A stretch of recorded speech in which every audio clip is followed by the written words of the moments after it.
अब हम इस टॉपिक का 6 मॉडल करते हैं जो HCF के कॉन्सेप्ट पर बेस्ड है, जो HCF पर बेस्ड है।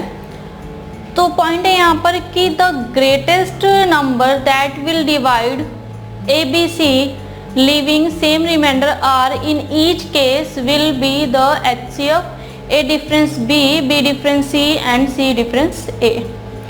यानी कि अगर हमारे पास कोई ग्रेटेस्ट नंबर है और वो ABC को डिवाइड कर रहा है और हमें रिमाइंडर R सेम रिमाइंडर दे रहा है, तो हमारे पास जो HCF होगा वो A difference B, B difference C and C difference A। इसको हम एक एग्जांपल से समझते हैं। यहाँ पर हमारे पास एक क्वेश्चन है कि find the greatest number that will divide 85, 91, 145 leaving the same remainder in each case.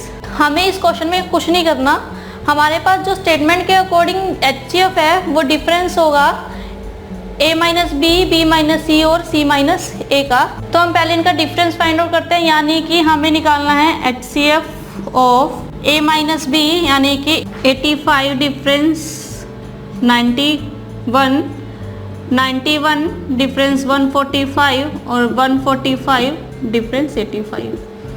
अगर हम इनके डिफरेंस की बात करें तो इनका डिफरेंस ये हुआ 6, 54 और 60।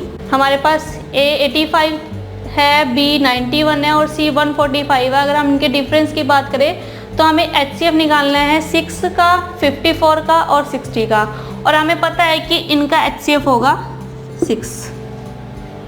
हाईएस्ट कॉमन फैक्टर है इनका 6 है, क्योंकि ये 6 के मल्टीपल्स है, तो इनका HCF भी 6 ही होगा। बाकी अगर आपको नहीं आइडिया कि कैसे इसको फाइंड आउट करना, तो आप रेगुलर प्रोसीजर यहाँ पे अपना सकते हो कि पहले तो आप 6 का और 54 का HCF फाइंड आउट करो, 54 को 6 से डिवाइड करोगे, ठीक है, जो भी आएगा। देन हमारे पास जो HCF आएगा उस HCF का और जो थर्ड नंबर है उसका आप एक नया HCF फाइंड आउट करोगे, और जो भी हमारे पास HCF फाइंड आउट होगा वो हमारा आंसर होगा। लेकिन हमें पता है कि इनका जो HCF है वो 6 है, तो यहाँ पर 6 है जो इन तीनों को डिवाइड करता है। सेम रिमाइंडर हमारे पास यहाँ पर तीनों केसेस में आता है। याद रखें कि हमने सेम ऐसा ही केस मॉडल 3 में डिस्कस किया था कि the smallest number will divisible by A, B and C and leaving the same remainder R in each cases. ऐसा ही हमने